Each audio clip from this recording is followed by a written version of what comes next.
If the Midwest, if our 12 states were a country, we'd be the fifth largest emitter of greenhouse gas emissions on the planet. So if anyone is thinking about working on climate change, they really need to be focusing on the middle part of the United States. Welcome back, everybody. Rich Brubaker, founder of Collective Responsibility, here today with another episode of the Sustainable Ambassador Podcast. Through this podcast, I'm speaking with sustainability ambassadors around the world about the work that they're doing to solve the environmental, social, and economic challenges that we face. And so with that, I'm extremely honored to be joined by Heather Navarro, who is the Executive Director of the Midwest Climate Collaborative. It's an organization that's meant to facilitate a coherent Midwestern response to climate crisis through the acceleration of climate action, knowledge generation. And now for me, as another Midwest boy from St. Louis as well, this has been something I've been really focusing on the last couple of years as I travel back to St. Louis, back to the Midwest region. And for me, it's really great to have a chance to talk with you, Heather. It's really great to have you here with us, to have these conversations, learn a little bit more about what you're doing, but also what you're seeing and who you're trying to work with. Great. I'm excited to be here. All right. So as a starting point, introduction to yourself and a little bit of the work of MCC. Great. So I'm Heather Navarro, and I've been directing the Midwest Climate Collaborative for about the last almost 4 years now. And I come to this work most directly from local government. So I served as an alderperson in the city of St. Louis. So that's our city council here. So did that for 4.5 years, got to work at the local level, which was really exciting.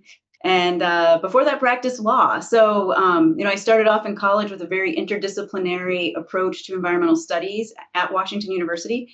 And I really have been able to follow that little bit of local government, a little bit nonprofit, and now I'm housed back at Washington University. That is where the Midwest Climate Collaborative is hosted. And the work that we do, I think, is really important. Mostly, you went over our mission statement, which is great. Our vision is a carbon neutral, climate resilient, interconnected Midwest region. And we do that by amplifying what's working in the Midwest, connecting and finding alignment across sectors and communities, and really helping build capacity by pooling resources and bringing essentially more money into and more attention to our Midwest region. The Midwest region, an area that most people just consider a flyover area.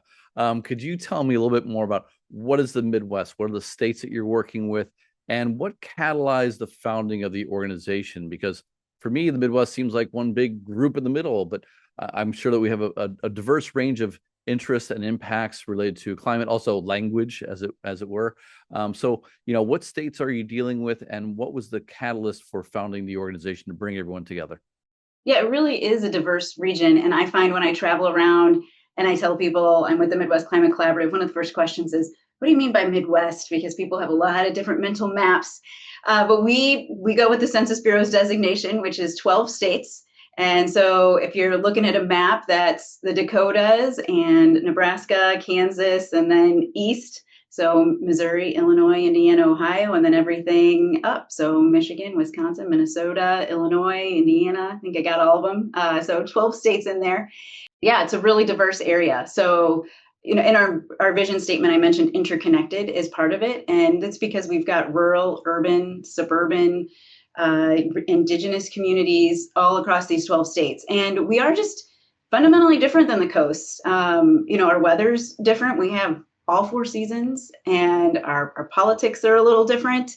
We're really spread out. We have really dense urban areas, but we are really, really spread out. So, how we experience climate change, how we talk about climate change is different across the region, but really fundamentally, just different from, I think, other parts of the country. And that's part of why I really love digging in. And I spend a lot of time driving around these 12 states, and it's been really fascinating getting to meet all the different people and organizations at work in this region.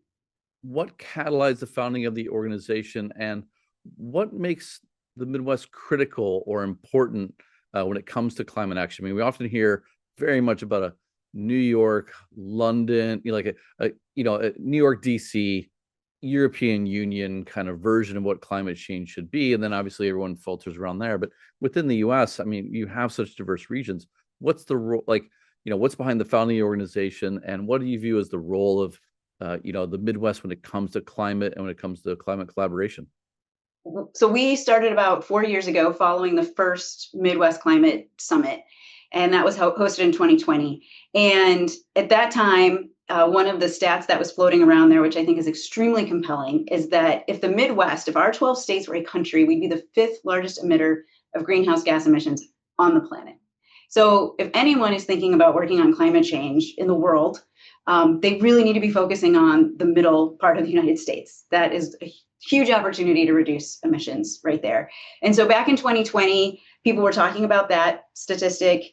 Also at that time, President Trump had pulled out of the Paris Climate Accords the first time. And so there were talks about who's going to fill that leadership gap. So tier one research universities were coming together across North America to talk about filling that leadership gap. We also had a lot of investments in local governments for the first time around climate change.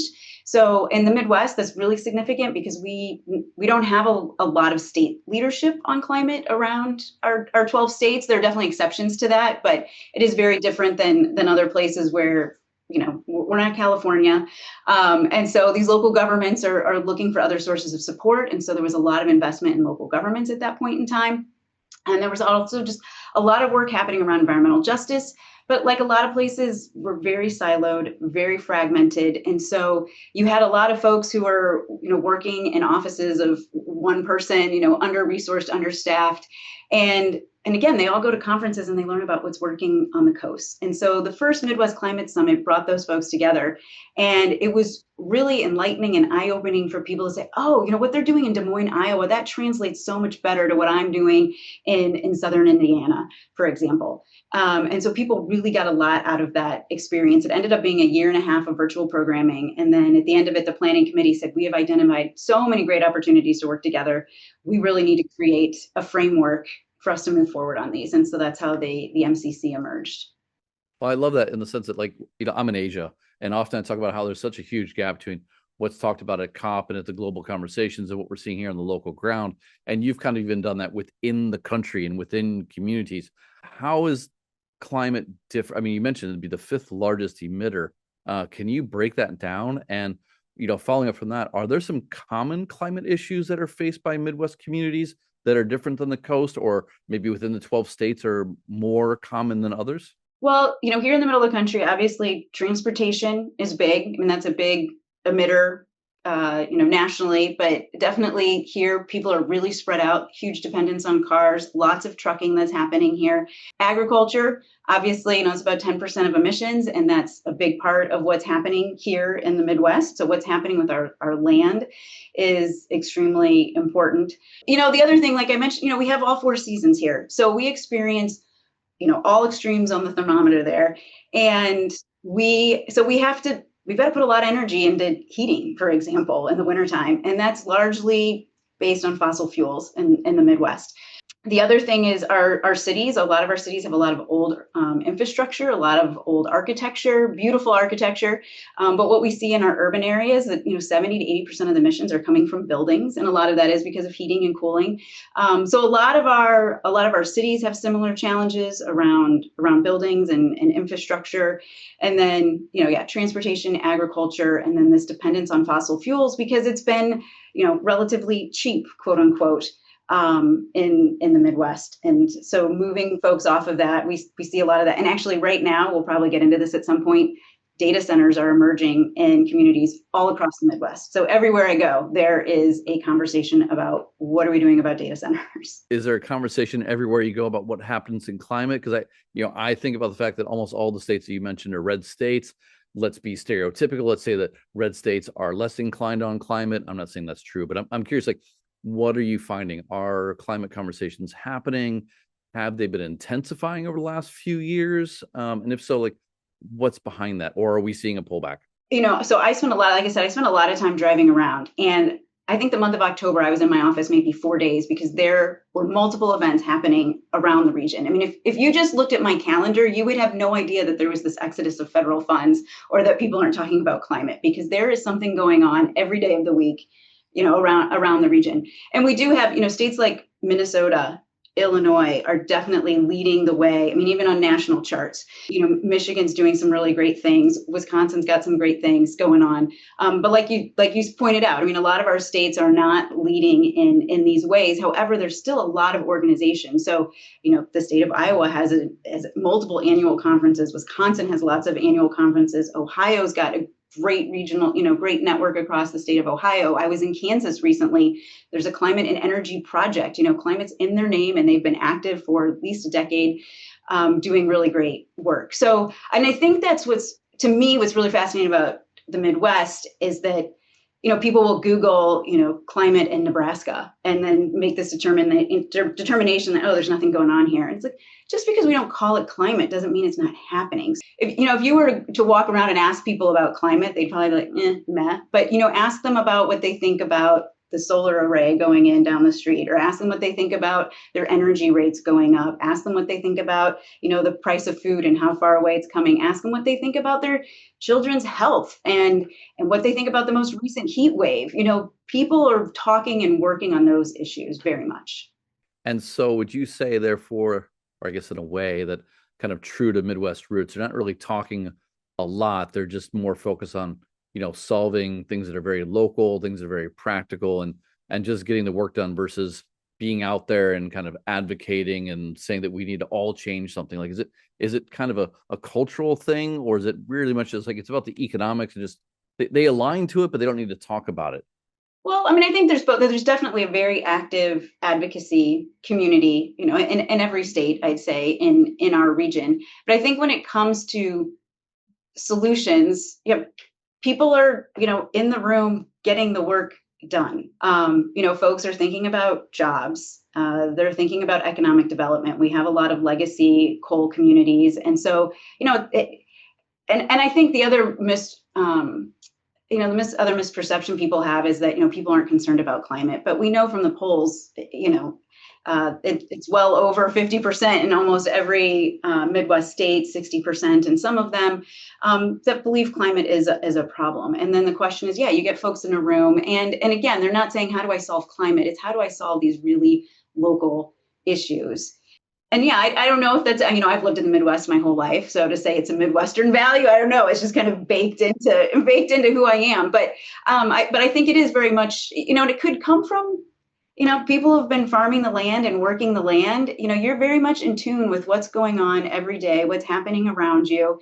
And it's not about, prestige and attention. It's about, how do I take care of my family? How do I take care of my community? And make sure I'm putting one foot in front of the other and, making things a little bit better every day. So in that sense, does the word climate even matter at that point? Like, I think some people are like, well, it's a barrier, but maybe it's not a barrier. Maybe it's just something that's unnecessary. Like, they actually have their hands in the soil working on the real challenge around, drought or soil health, or, like the impacts of heat. Like, they don't view themselves so much as like needing to worry about the climate and being a solution provider to that, but they can focus on their local thing. Like, is that a better way of framing this? Like, from a language or values perspective? I personally think so. I am not wedded to getting everybody on board with fighting climate change. Like, I don't need people to sign on and say, I believe in climate change, I'm going to fight climate change. To me, it's about the actual solutions and the outcomes. And if what resonates with one community is economic development, what are we going to do with these leftover coal assets, or these leftover, whatever the leftover fossil fuel assets are. If that's what they want to talk about, then that's what we talk about. If they're concerned about how they're going to handle the next drought, then we talk about drought. And I think that's what's so important, is you meet people where they are, because people are going to make the right decisions when they're acting out of their values, and when they're putting their community first. And so that's where I think we need to start. And it doesn't matter what they call it to me. And now I will say, we have climate in our name, and people have said, should it be the Midwest Climate Collaborative? And I do think we're kind of like the bat signal for the Midwest. If you do know you want to work on climate, that there's a hub, and we will get you connected. And we work with folks who wouldn't call themselves climate advocates or climate champions, but they see the kind of work that we're doing, and they see the issues that we're focused on, and then they get plugged in. So they get plugged in to what? Like, what is the Midwest Climate, and what are you working on? How are you trying to affect change? Coalition of the willing, being advocates. Like, what's the model? What's the platform that you've developed? We are really all about creating that infrastructure so that more work can get done. So making sure that those highways of connections and funding are open and operating so that no matter what comes, if it is an emerging data center, if it is agrivoltaics, if, whatever, it's a heat wave, whatever it might be, our communities in the Midwest connected to one another and connected to the resources and other networks to get things done. And so our network, we have over 80 members across the Midwest, and it includes nonprofits. So some of those are small, doing place-based work in their community, up to large national organizations. And then we have several local governments, so cities and counties. And then we also have higher ed institutions, so colleges and universities of all sizes, public, private. And then we're also engaging with businesses as well, because we recognize if we really want to reduce emissions and build resiliency in the Midwest, it's going to take all of those folks working together. So, and what we're really about is how do you stitch those together? Because we know it's not going to be just one sector. You can't just research your way out of this problem. You can't just build yourself out of this problem. We've got to be doing it strategically. And if I can just give you an example, we had a National Science Foundation grant to look at mitigating urban heat through the expansion and essentially maintenance of tree canopy. And so we had 4 different cities. We had St. Louis, Kansas City, Indianapolis, and Madison. And we had each of those sectors represented. And we get all those folks in a room. And it's just so interesting because we think, okay, tree planting, like this is the simplest thing in the world, right? I mean, we get volunteers, we get saplings, we put them in the ground, and, we get shade. And, some folks came at this and said, what we really need to do is study, the benefits of trees, communicate it to the neighbors, and then we will have more trees. And you get the practitioners in there and the folks from local government, they're getting all the complaints from the residents who are saying, yeah, no, these trees are popping up my sidewalks. And if they're not pruned regularly, the limbs are falling on my car, or God forbid, in a tornado, they're crushing my roof. So there are real challenges, but if you didn't have all of those voices in the room, you're not going to get to the most effective and equitable solution. Right. Now you get through that 4-city pilot. What's the future of that? Like, do you try and infect the other, mayors and aldermen and governors of other states and be like, here's the SOP, here's the template, here's how you get funding, or what's the outcome? Because I feel like you're someone who wants to drive through all of this. So how do you then take that forward, and how many different types of projects like that can you run at one time? In that particular instance, there was federal funding available for local governments through the Urban Community Forestry Grant.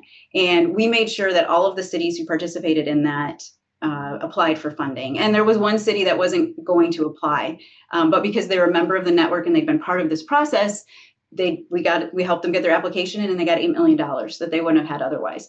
And so all of those cities and many others are now, they have funding. It's a 5-year grant. And so we continually bring those folks together. We have a green infrastructure working group that we convene. And so they meet every other month, just kind of sharing best practices. And then that group, because they're meeting every other month and already sharing and talking, it's well poised, to go after the next grant. And this is one of the things that I think is really frustrating out there. And if there are any funders listening, everybody wants to fund multi-sectoral partnerships or multi-jurisdictional partnerships, but it's so rare that there's anybody who lives at that intersection. And, if you're in local government, you're taxpayer funded to work in those boundaries. So for you to go to some other jurisdiction and start hosting meetings and surveying people, that's outside of your job description. So that's one of the gaps that we really fill. And I think is so vital is that convening and connecting. How much resistance is there to that work, though? I feel like, oh my God, you're coming in, I've already got my silo, I've got my work, I've got this issue, but it's a 20-year issue for me. How much resistance do you face? And have you found some levers that you can pull on, each time to make, to creak the door open a little bit further? You're not gonna make progress right away with a lot of people, but over time, what are some of the levers you've learned to open doors, to create engagement, to create openness into, be that joining the collaborative or coming in and learning more and finding those opportunities for themselves? Well, I think it goes back to, communities and people want what's best for their community. So we convened a group of both rural and urban communities and the state of Missouri, and just finding out, what is it that people care about, and we don't have to talk about climate to find out that they're trying to figure out how to address flooding. and they're looking at their sewer systems. They're looking at what sorts of natural areas do they have that they can tap into. They're looking at brownfields. They're looking at watershed restoration efforts. And so, again, I think it goes back to, what's the problem of the day, and how can a network of other folks and a lens of climate change, even if you don't think about it, how's the weather changing? How's access to resources changing? How are energy rates changing? And how is that going to impact whatever it is that you want to do and get done? I guess my question is, climate tends to be a pretty generational 10, 20 years, 30 years out. Are people looking at that, or are they really just looking like the like we've seen the last 3 years looks like this, and we're going to try and mitigate those challenges as we're like kind of going along, like we call it in China, like you're feeling the river, using the stones underneath your toes, like you're like just trying to cross, step by step. Do they have the visibility? Is that even something the communities are asking for? Or are they really like, we need you to focus on these things right now? Like what's the balance you're seeing? I would love to talk to a psychology, somebody who studies psychology about this. I do think it's just really hard for us to imagine what's happening somewhere very far away. With climate change, thinking about these island nations that are having to completely relocate, like that's just hard for us to really grasp. And to think far out into the future. It's hard for us to imagine a lifestyle other than, like what we have right now. And I think that is a really big barrier. And I don't think we've figured out how to tap into our human brains and make those connections. I mean, definitely when we talk to people, folks with grandkids, they start to, there's something there, when you're of a certain age and you see a small child and you feel that connection, those people feel it. And so I think that's one place we have to do a better job, is how do we connect these things, something that seems so far off, and connect those dots. And definitely, and I think the agriculture community, the rural communities are a great example, because, these are folks who have been tied to the land over generations, and they have, they have certain practices because that's what was passed down to them. So, and that's where I think we see a lot of movement too. It's, when farmers talk to other farmers about what's working. The other great example we have in the Midwest is we do have a lot of indigenous communities that are, especially in the upper Midwest, practicing their traditions and also adapting. I've had the pleasure of being up on the Menominee Reservation in Wisconsin, and they can trace back their roots 11,000 years. They have stories about how they handled, the last ice age. And I think that there's a lot there. I think that speaks to our ability to be resilient. And I do think the more we can tap into those sorts of stories, the easier it is to make those connections. Drawing a random tangent to the word connections, you mentioned kind of, working with corporates. I believe that was like the newer stakeholder for you. What's it been like trying to engage? Because you have some really big ag firms, you have some really big transportation firms, you have some really big energy firms, all based in St. Louis, Kansas City, in the region. How easy are they to engage right now? Are there some common issues and maybe some common catalysts? Like, are they all like, oh, the financial markets are pushing me for this, so I have to do it? Or, oh, state regulations coming up, I have to do it? Or is it kind of like the CEOs be like, hey, I've got some grandkids now, and I'm like thinking about my own legacy, so I'm looking for some new tools. Like, what are you seeing there on the corporate end? I think it's a mix of all of those things. And I was recently at the Sustainable Business Council meeting up in La Crosse, Wisconsin.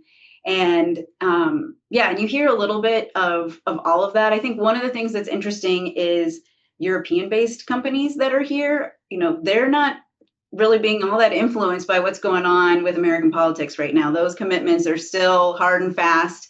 And so that's an area that I'm definitely interested in. The other thing that I think is really interesting is over the last few years, because of the Inflation Reduction Act, largely, and the federal funds that were available, we saw a lot of communities in the Midwest who were doing climate action planning for the first time. Maybe they've been doing bits and pieces of it as part of their emergency preparedness and that sort of thing, but they, put together climate action plans at the local level and at the state level.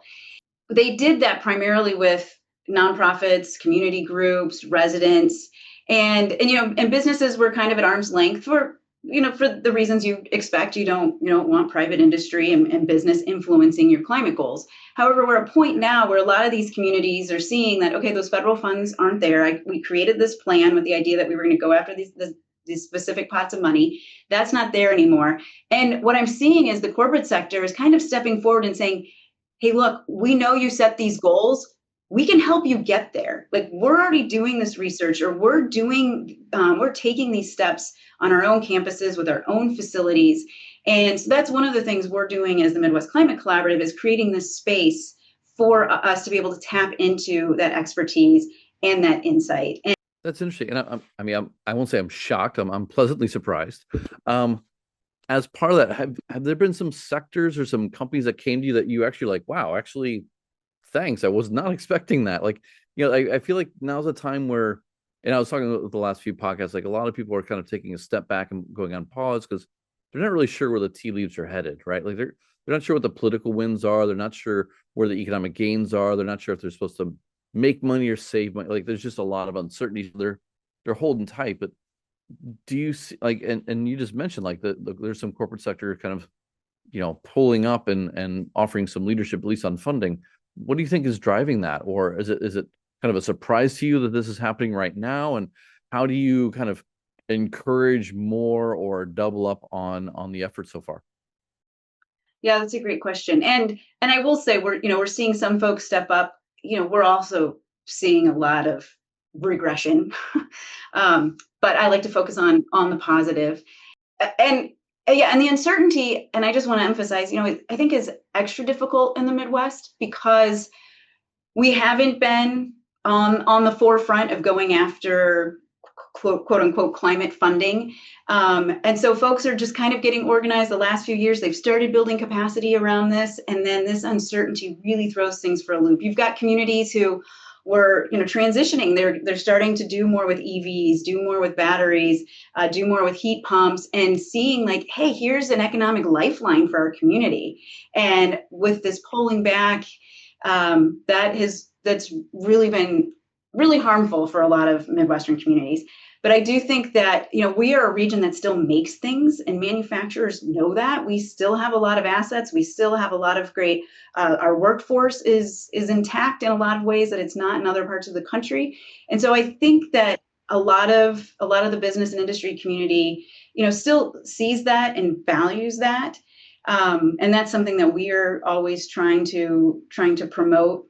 And I think that a lot of these folks are looking long term, and they're seeing where China's going. They're seeing where the rest of the world is going, and they don't want to be left out of that. They know where the markets are, and they see where it's at. So even though I think the immediate tea leaves aren't clear, we know the road we're on is not sustainable. The United States is, this idea that coal and oil is going to be our future in 50 years. I think what we're seeing is the industry is trying to squeeze out whatever they can of their investment in the years that remain, but they're also getting ready for what's coming. And I think that's why it's important for the Midwest to remind people that, yeah, we do build things. We do have a lot of land. We do have amazing freshwater resources here.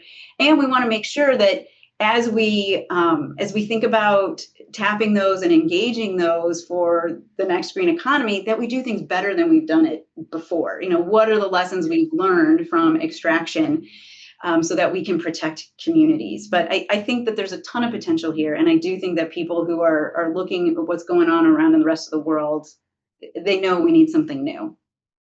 Yeah, I think a lot of the potential, the nice thing is that it makes it easier because so many others have done the hard work. I've been sitting in China for a long time, and I keep coming back to the idea that because they were not energy secure, they were importing 85-90% of their oil.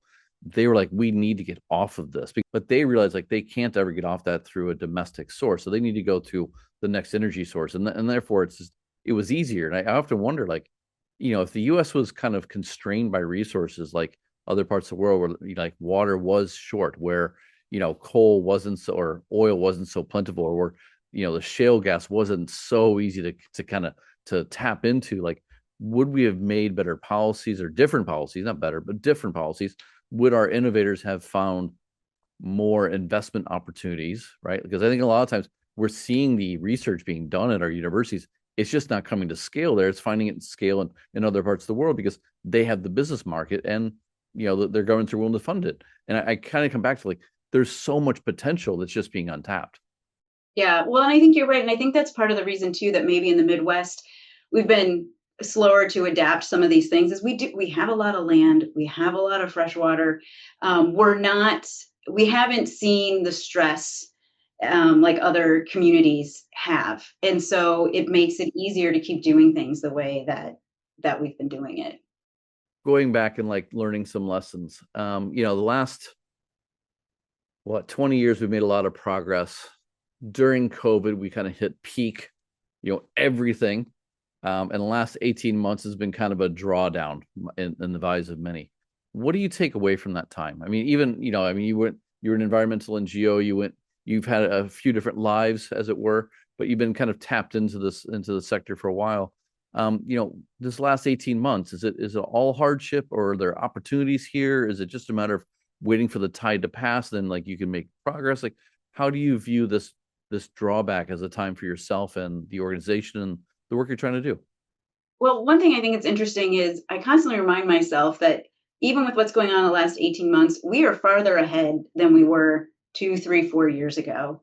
And in large part of that is because a lot of communities did take the time to do some climate action planning. They started thinking about where could we build out EV infrastructure. Those were conversations that, they hadn't been pushed to yet, but when these opportunities were there. So that is, even though I talk about the drawback of funds, we are farther ahead than we were before. And with the pullback of those funds, yeah, a lot of our communities were like, well, we didn't have federal money to do this before. We didn't have state money to do this before, and we were getting it done anyway. And so I think we have so many great examples here. I was just talking to somebody with the Port of Cleveland, for example. They're working on electrifying their port. They're not slowing down. That was a plan before that. They're going to keep moving forward. And I've also seen other communities. Solar for All was a big one that a lot of communities were tapped into, expecting to really build out community solar. And what's great is a lot of those communities are talking to each other for the first time. So there's a lot of partnerships and relationships and coalitions that were built over these last couple of years that, even though some of that the federal money has gone away, there's more capacity there in some ways than there was before. And again, I think that we are resilient in the Midwest. We're scrappy. We're used to getting things done without a lot of outside help. And so, it's like, oh yeah, it was here, it's gone.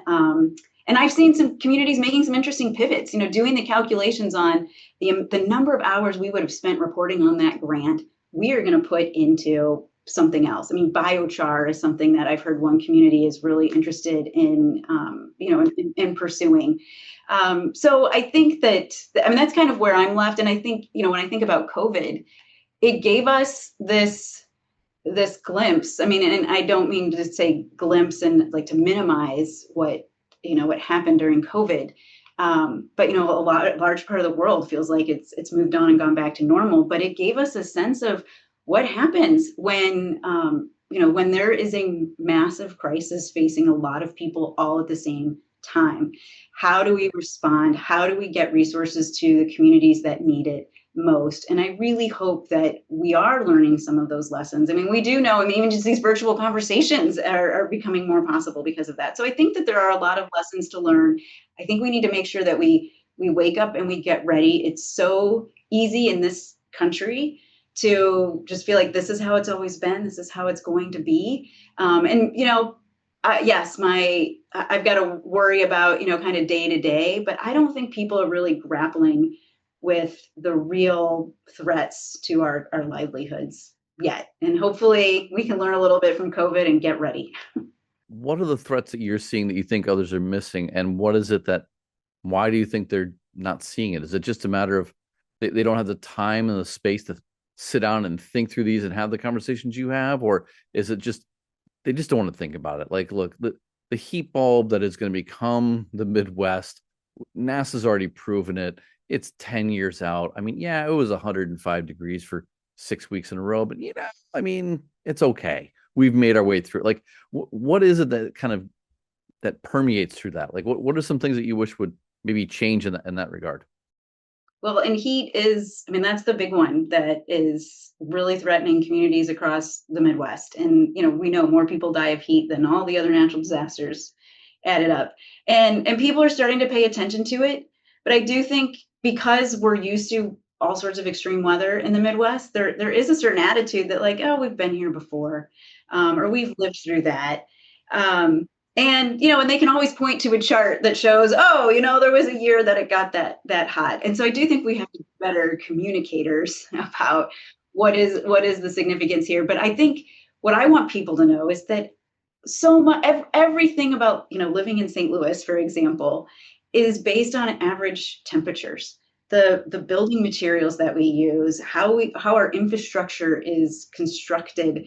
I mean, the times of day that we go to work, the types of jobs we have, um, you know, the things that are for sale in the store. I mean, all of that is based on average temperatures. And, we're seeing that as people are seeing sidewalks buckle, when it's extremely hot out. And, there's a water main break, constantly throughout the summer, which has to do with the changing water pressure and the temperatures. And I think people are starting to recognize that there's a really great map of billion-dollar weather events.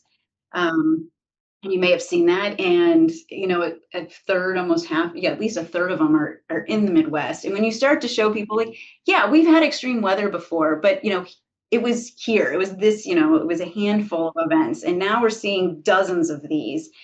Yep. That does start to make people think. But yeah, I think the heat is one that people are going to start to get slowly. Unfortunately, it's getting to people. All right, I'm well, going to pivot a little mosquitoes. bit. I'll just leave you with that though too. That is one of the ways. I mean, the first time when I worked on climate change years ago, and we'd save the polar bears, melting ice caps, and yeah, I mean, there's no bigger disconnect between people in the Midwest and melting ice caps. But when we started to say longer mosquito season, all of a sudden people's ears perked up, or oh, you have allergies that kick in April, they're kicking in at the end of February now. And that is really helping people make those connections. It's changing.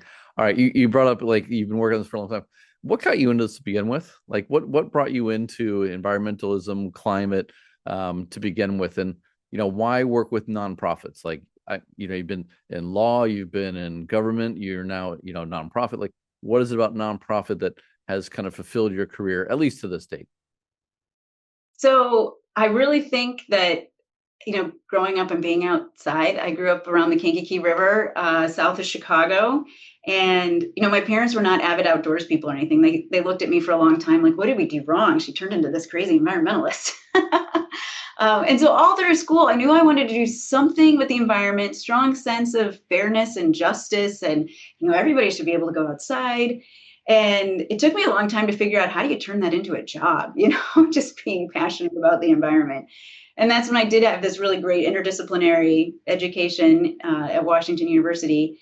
And I got to study policy. I learned fairly quickly that the natural sciences were not, my strong suit, very interested in all of them. And then law was really a way for me to think about, okay, how do we get practically to outcomes? Where was I seeing big shifts? And so practiced law for a little while, realized that I liked the environment part of environmental law more than law. People have, by the time somebody goes to a lawyer, they've burned all their bridges, they've tried everything. And I really wanted to, and they're really regretful that they're paying a lawyer now. So I really wanted to be on the front end of working with people. And honestly, I didn't really practice a lot of environmental law. I was doing other types of law, but just really realized that I wanted to work with people and get it to solutions. And so, the nonprofit world was a great way for me to get into that, because it is mission driven. And so that was important to me. And actually right now, the Midwest Climate Collaborative, it's housed at Washington University. So it's in an academic setting. And so this is a little bit different for me. I mean, especially, very research driven has been interesting for me too. And I'm really interested in where research meets practice, because there are brilliant minds here at this university and at universities all around the region. And 7 miles down the street is City Hall. And you could drop the solution to climate change, the cure for cancer, on the mayor's desk. And the mayor's got a bazillion other things going on. And, your 200-page dissertation is just not going to make a dent in the agenda that day. So, sometimes it's like they're speaking two different languages, and I love being able to get those different perspectives in the room to say, okay, what is it that this research can offer? What do we know about how people are living, and whether it's driving on the streets, what's their day-to-day look like? What are the real issues they're facing? What are those real practical challenges to implementing policy or to being able to deploy this technology? And it's not until you get those people in the room together that you really are able to home in on what is that nugget that is going to really accelerate and advance action. Very true.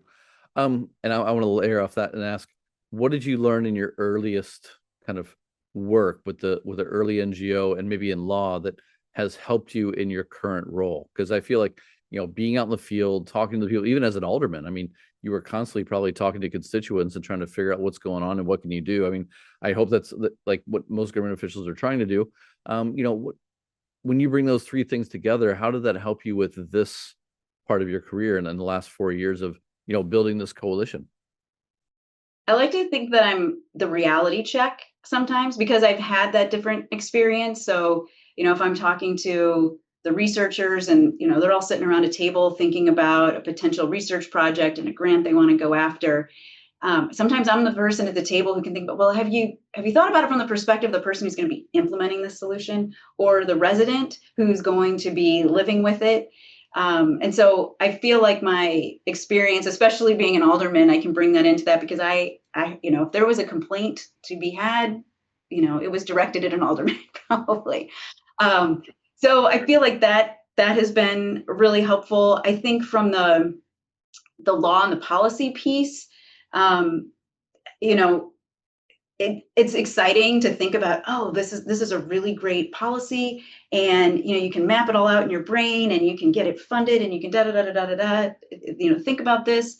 And then the reality of, well, how many people are you going to need in a local or state government to actually implement that? And do they have the training? And where does this fit with all the other things that they're trying to do in that local or state government at the same time? Like really just getting down to the nuts and bolts of who is the inspector who is going to go out and see if this building is really EV ready, which was something I worked on: EV readiness policy, solar readiness policy, building performance standards, all very forward thinking things and things that I, take a lot of pride in that St. Louis has moved those forward.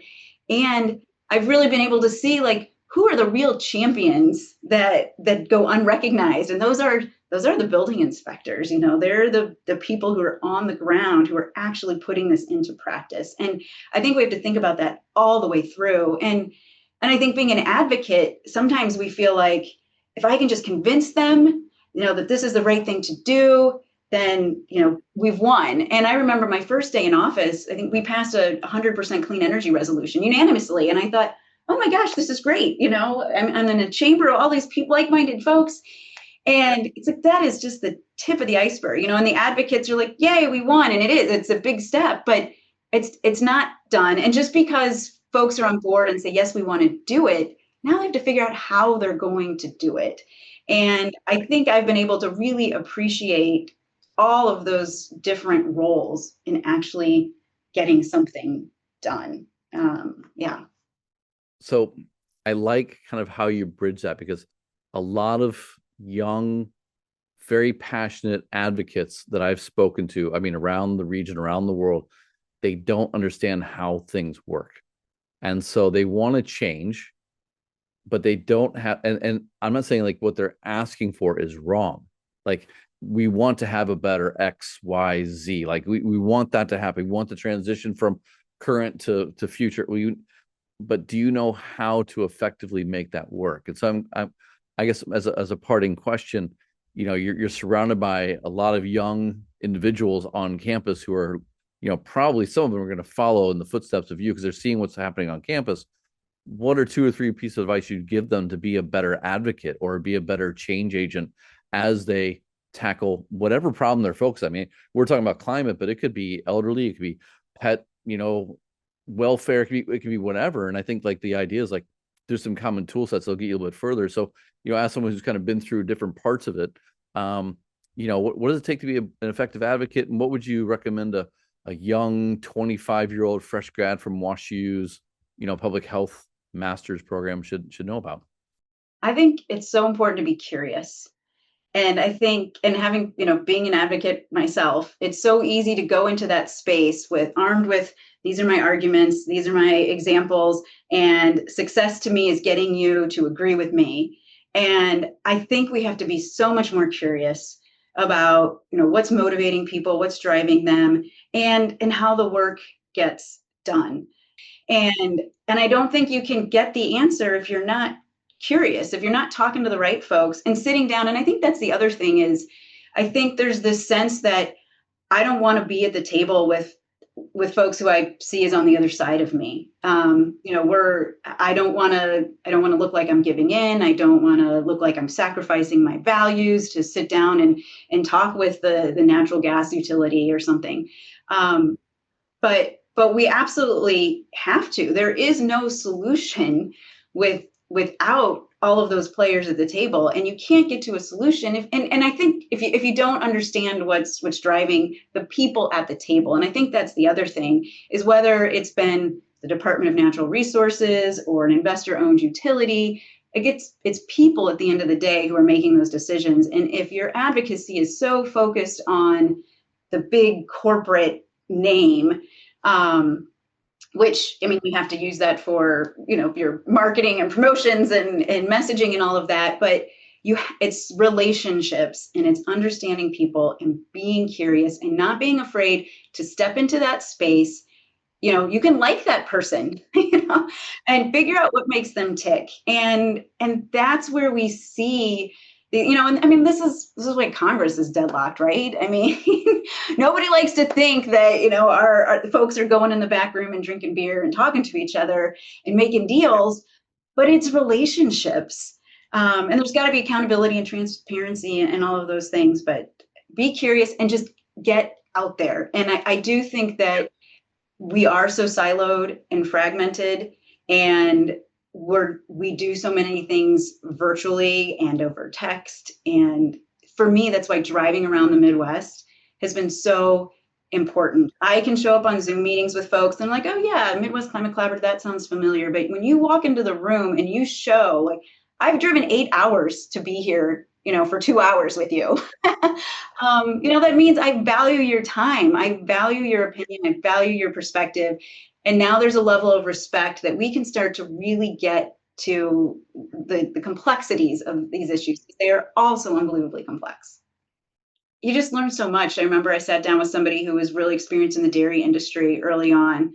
So I thought, oh my gosh, tons of emissions. Like, tell me about this. And just to see how excited he got about the different types of cows, I was like, okay, I can identify with that, and tell me about where you see success. Like, what are some of the things you're proud of? Okay, I can go with that. And yeah, once you have that shared experience, it just opens up so many more conversations. You're just exactly right about the in-person piece.